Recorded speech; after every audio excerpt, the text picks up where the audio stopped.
নমস্কার বন্ধুরা, আপনারা সবাই কেমন আছেন? ভালো আছেন তো? ববি কিচেনে সবাইকে স্বাগত জানিয়ে আবার একটি নতুন রেসিপি নিয়ে চলে এসেছি। আজকে বানাবো মোচা আর নিরামিষ এক ধরনের চপ। তো সেটা আপনারা অনেক সময় হয়তো ভেজিটেবিলের মতো করেই আজকে বানাবো। তো বিস্কুটের গুঁড়ো ছাড়া কিসের গুঁড়ো দিয়ে আজকে ভেজিটেবিলের মোচার চপ করি, আপনারা দেখতে থাকুন। দেখুন বন্ধুরা, আমি কিন্তু মোচার ভেজিটেবিল চপ করার জন্য আমি এখানে নিয়ে নিয়েছি আলু আর মোচাকে কেটে নিয়েছি। তো আমি এটাকে প্রেসারে সিদ্ধ করে নেব। আমার প্রথম থেকে শেষ পর্যন্ত ভিডিওটা মনোযোগ সহকারে দেখুন এবং ভিডিওটি ভালো লাগলে একটি লাইক, কমেন্ট, শেয়ার অবশ্যই করবেন। যারা নতুন আমার ভিডিওটি দেখছেন অবশ্যই আমাকে সাবস্ক্রাইব করে আমার পাশে থাকবেন। তো চলুন সম্পূর্ণ ভিডিওটা দেখতে থাকুন। আমি কিন্তু কড়াইতে সাদা তেল দিয়ে দিয়েছি। আমি বাদামটা ভেজে নিচ্ছি, কাঁচা বাদামগুলো আমি ভেজে নিচ্ছি। দেখুন আমার কিন্তু বাদামগুলো ভাজা হয়ে গেছে, এগুলোকে একটু ঠান্ডা করে নেব। দেখুন আমি কিন্তু মশলাটা কষানোর জন্য সরষের তেল নিয়ে নিচ্ছি। অল্প দেব, বেশি দেব না। দেখুন আমার কিন্তু তেলটা তেতে গেছে। আমি সাদা জিরে ফোড়নের জন্য নিয়ে নিচ্ছি। একটু চিনি দিয়ে দিচ্ছি, যেহেতু নিরামিষ তো একটু চিনি দিয়ে দিচ্ছি। এবার আদা কাঁচা লঙ্কা বাটাটা দিয়ে দিচ্ছি। তো আমার কড়াটা বেশি হিট হয়ে গেছে, তার জন্য আমি দিয়ে দিচ্ছি এখানে ধনেপাতা কুচি নিয়েছি, আমি ধনেপাতা কুচি দিয়ে দিচ্ছি। এবার দিয়ে দেব কাশ্মীরি লঙ্কার গুঁড়ো, দিয়ে দিচ্ছি আমি হলদি গুঁড়ো। ভালো করে নেড়ে নেব। এবার দিয়ে দিচ্ছি ভেজে রাখা চীনা বাদামগুলো। এবার দিয়ে দেব আমি এখানে মোচা আলু, সিদ্ধ করা মোচা আলুটা দিয়ে দিচ্ছি।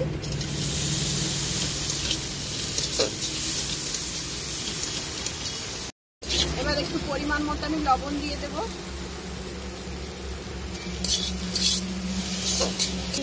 দেখুন আমি কিন্তু এখানে মরিচের গুঁড়ো দিয়ে দিচ্ছি।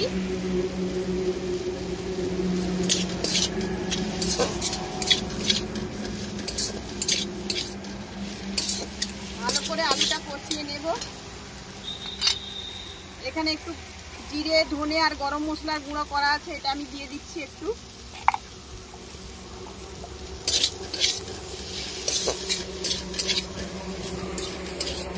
দেখুন আমার কিন্তু এবার যে মশলাটা আমি করেছি, মোচার ভেজিটেবিলের মশলাটা একদম রেডি, পারফেক্ট হয়ে গেছে। তো আমি এটাকে এবার নামিয়ে নেব। দেখুন বন্ধুরা, আমি কিন্তু এখানে মশলাটা কষিয়ে নিয়েছি। তো আমার ভেজিটেবিলটা ভাজার জন্য এখানে বেসন লাগবে। তো আমি এক বাটি বেসন নিয়েছি। এখানে কিছুটা আমি লবণ দিয়ে দেবো বেসনটায়। আমি আর কিছু দেব না এতে।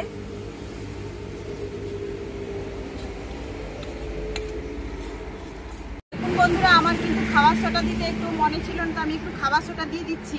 আপনারা কিছু মনে করবেন না, আমার কিন্তু একটুও খেয়াল ছিল না, তো আমি দিয়ে দিচ্ছি খাবার সোডা একটু, এক চিমটে। তো আপনারাও দিয়ে দেবেন। তবে এবার মেখে নিচ্ছি। এবার আমি জল দিয়ে ব্যাটারটাকে গুলে নেব হালকা হালকা করে।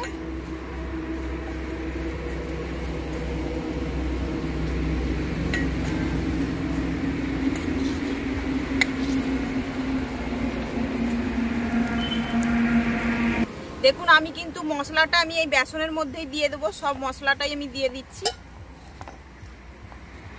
আমি এটাকে ভালো করে মেখে নেব।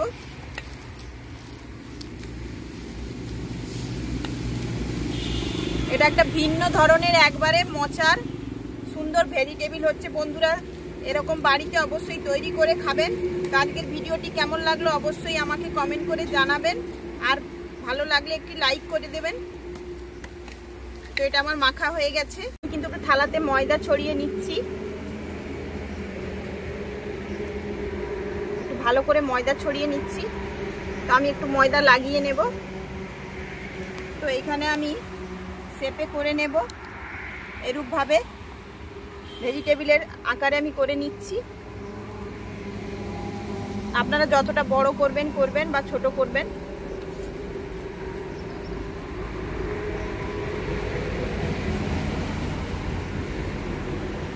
দেখুন এরকম শেপ করে নেবেন। আমি সবগুলোকে এরকম ভাবে করে নিচ্ছি। বন্ধুরা আমি কিন্তু একই জায়গায় ওটাকে আমি ধুইনি, যেহেতু আলু মাখিয়েছিলাম, আলু থেকে করেছি, তো এই জায়গাটাই আমি আবার কর্নফ্লাওয়ার একটু গুলিয়ে নেব অল্প করে।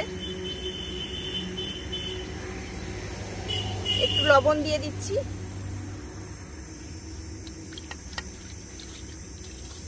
তো আর একটু দিয়ে নেব।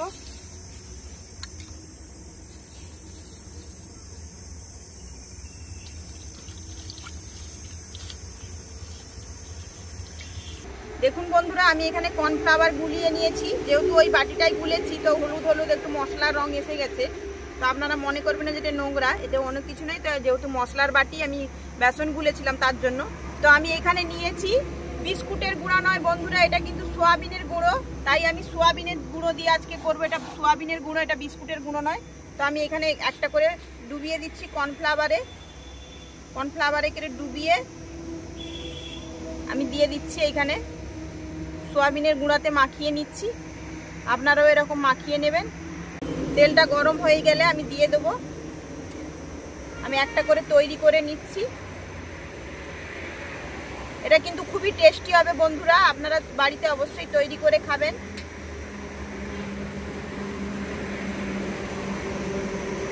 আমি এক একটা বেকম করে সব বানিয়ে নিচ্ছি ডুবিয়ে। আপনারা যেমন খুশি শেপ দিতে পারেন। দেখুন বন্ধুরা আমার কিন্তু তেলটা একদম হিট হয়ে গেছে, আমি দিয়ে দিচ্ছি।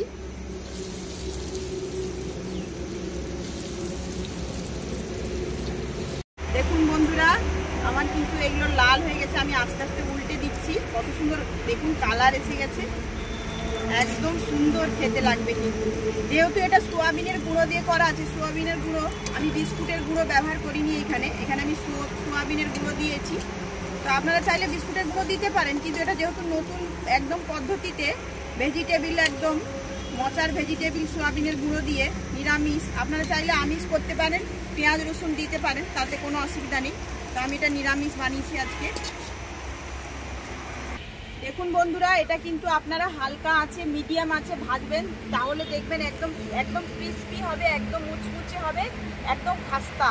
আর এই জিনিসটা খেতে সুস্বাদু হবে। যেহেতু আপনারা যদি বেশি হাই হিটে ভাজেন তাহলে কিন্তু এটা ভেতর থেকে ভালো হবে না, বাইকটাই লাল হয়ে যাবে। তো আপনারা চাইলে আস্তে একদম মিহি আছে ভাজার চেষ্টা করবেন। তো দেখুন কত সুন্দর লাল হয়ে গেছে। একটু হয়ে যাওয়ার পরেই আমি এটাকে তুলে নেব। দেখুন বন্ধুরা আমি কিন্তু এগুলো আমার ভাজা হয়ে গেছে, কত সুন্দর দেখতে লাগছে, দেখুন খাসা হয়েছে একদম। তো আমার হয়ে গেছে, এগুলো আমি তুলে নিচ্ছি। বাদ বাকিগুলো আমি তুলে নেব সব। দেখুন বন্ধুরা আমি কিন্তু এটা খেয়ে দেখছি কেমন হয়েছে। ক্রিস্পি কিন্তু হচ্ছে অবশ্যই। দেখুন কেউ আওয়াজ হচ্ছে, শুধু একবার শুনুন। দেখুন দেখতেই পাচ্ছেন একদম খাস্তা হয়েছে, একদম মুখের যে পায় একদম যা হয়েছে না, আপনারা বাড়িতে অবশ্যই বানিয়ে খাবেন। তো আজকের ভিডিওটি ভালো লাগলে একটি লাইক করবেন, কমেন্ট করবেন। আর যারা নতুন দেখছেন অবশ্যই আমার চ্যানেলটিকে সাবস্ক্রাইব করে আমার পাশে থাকবেন। পাশে থাকা বেল আইকন ঘন্টিটি বাজিয়ে দেবেন। আমি যখনই কোনো ভিডিও আপলোড দেবো আপনাদের কাছে প্রথম পৌঁছে যাবে। তো আজকের মতো বিদায় নিলাম, আবার কোনো নতুন একটি রেসিপিতে আপনাদের সঙ্গে দেখা হবে। চলুন আজকের মতো টাটা।